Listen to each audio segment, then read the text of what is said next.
Yo, what's up guys? What is going on? I'm back with another video, and today I've got a video that I feel like it can help a lot of you guys because it's something a lot of people don't actually know anything about, and that is how to warm up and cool down effectively.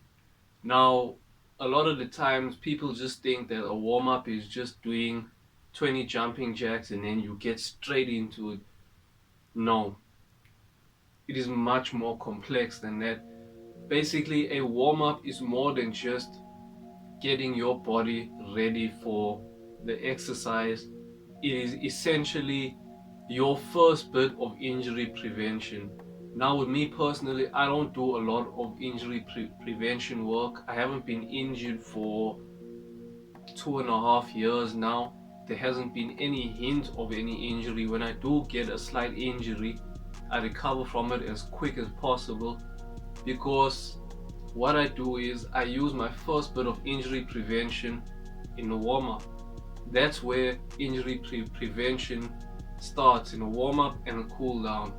Because if you're getting injured in sessions, the first thing to look at is your warm-up or your cool-down. Now, let me get into the details.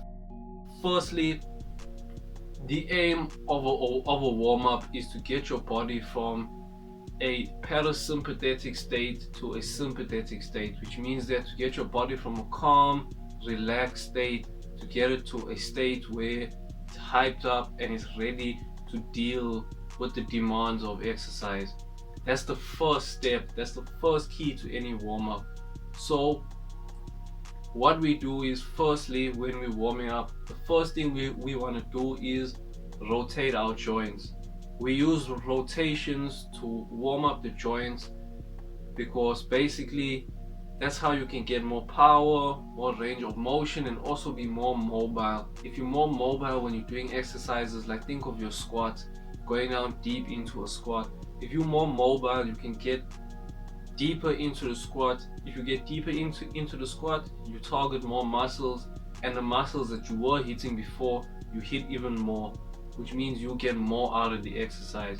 That is why rotations are imperative in any warm-up, because basically, especially for example, cricketers, rugby players, football players, in terms of NFL, they use their shoulders a lot. So what you have to do is you have to rotate your shoulders, because otherwise over the years this joint here is going to be completely damaged because you're not using it properly, you're not warming it up properly.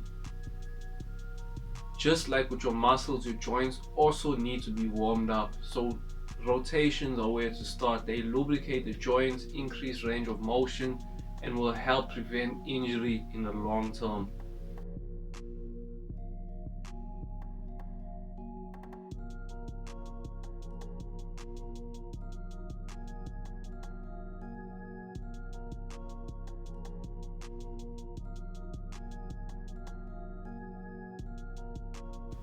Okay, secondly, cardio.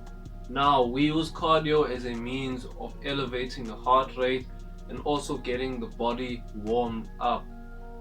Now, ways to do it is simple: jumping jacks, light walking, jogging, nothing too strenuous too quickly. Remember, it's just to get your heart rate up and the body warmed up, and just to get you closer to the next step of getting ready for the actual activity.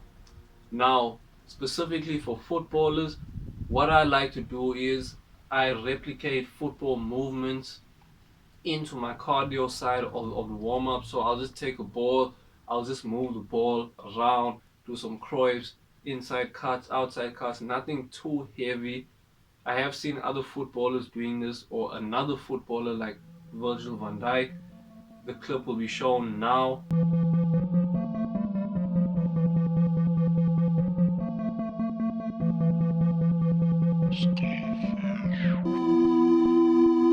Basically, if you are a footballer, the best way to get your heart rate up is to do the thing that you love, football. But just don't go to an extent of doing too much too quickly. Just keep it light, just touch the ball, feel the ball, all of that type of stuff. and just get your heart rate up in a fun way. Now, you know that when you're warmed up and your body starts sweating, because sweating is an indication that your body is cooling itself down. So once you start sweating, you know, okay, I can move on to the next part of my warm-up.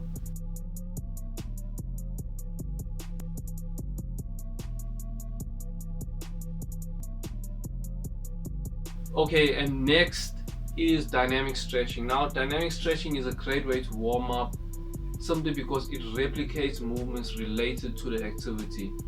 So a lot of people use static stretching before workouts. That's no good because it's not related to the activity. In no activity are you just lying there holding your toes and stretching your hamstrings. With dynamic stretching, you're doing more movement based stretching, which will help you also get your heart rate up, but also basically get your brain used to the movement, so that when you go into your actual main activity, it'll be easier for you because your body is warmed up, heart rate up, the muscles are loosened, and also with dynamic stretching they increase nerve activation in the muscles. So basically you got a lot of key elements in there to help you.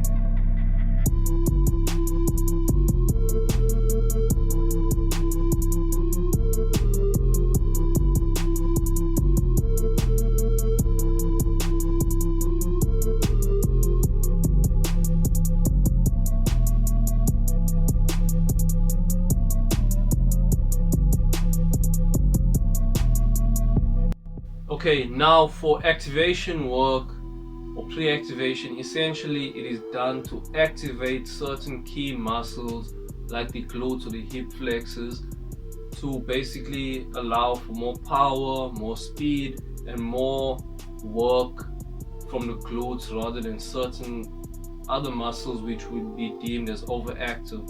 For example, if you are a person with underactive glutes, then your hamstrings are going to be taking more work when you do your sprints, when you jump, when you twist and turn. A lot more muscles are going to be taking the load from the actual exercise when your glutes should be taking it. So essentially, pre-activation work is just extra insurance to prevent injury, to open out certain key muscles so that you use them more than other muscles which are more injury prone.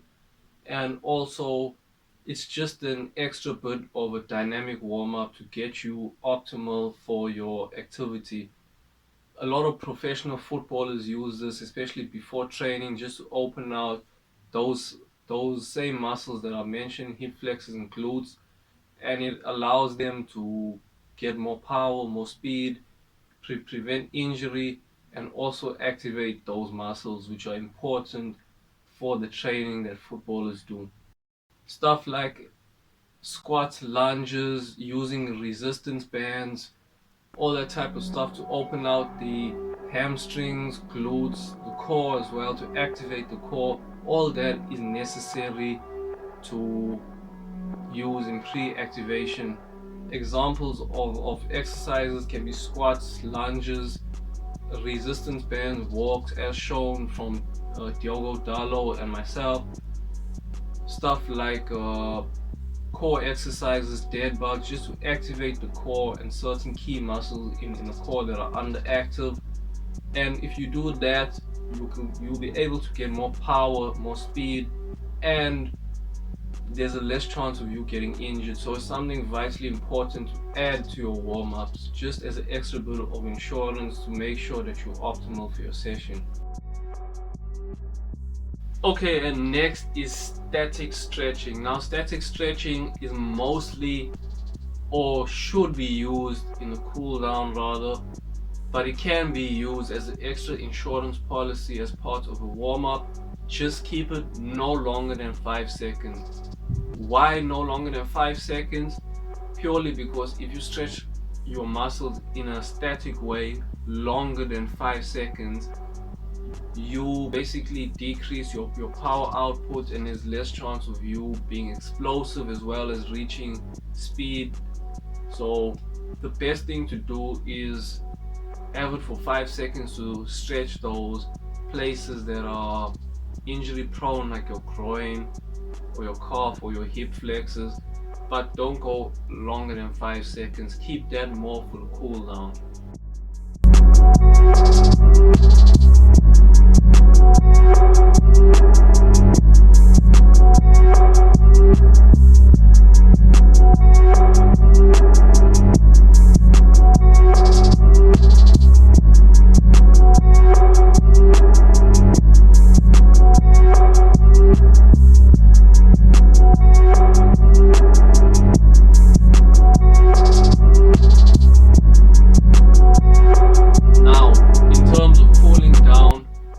What you need to do after your activity is get your body from a sympathetic state to a parasympathetic state, which means that you need to get your heart rate down and you need to get your body more relaxed. So how we do this is simple cardio, like jogging, walking, stuff like that, that gets your body calmed down and more relaxed. That can help you slowly get to the next phase, which is static stretching or PNF stretching. But I'll get to static stretching first and then go to PNF. Static stretching is basically you holding movements that put your muscles in uncomfortable positions, and that way it improves your flexibility. Now this is the time when you need to do static stretching because your muscles are tight from whatever movement you're doing, and the best way to loosen them up to help your recovery is to static stretch them. And static stretching, like I said before, is just holding movements that will stretch the muscles out nicely. So PNF stretching is basically stretching where it works more of a mind-muscle connection, and it puts your muscles in certain positions that make them extremely uncomfortable, and you need to tell them relax. And basically the term PNF stands for proprioceptive neuromuscular facilitation stretch or stretching, and you can use that as well at the end of your workouts or just on days where basically you just wanna improve flexibility or do some injury prevention work. I'll also put a link down below where you can research PNF stretching more. If you feel that this is not enough for you, you want to look deeper at it, it'll be down below.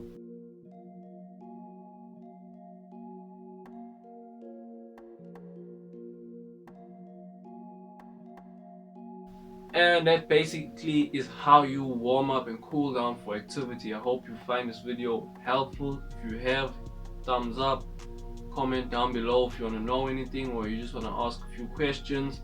Subscribe if you like what I'm putting out, and just know that I've got a lot of other videos that I have posted already, and I've also got videos that relate to this exact video in terms of how to plan out a proper gym session, how to plan out a proper training session that you can use in addition to this video, which I will show at the end. So you can just click on those and take you right to it. So once again, thanks for watching, and I'll see you next time.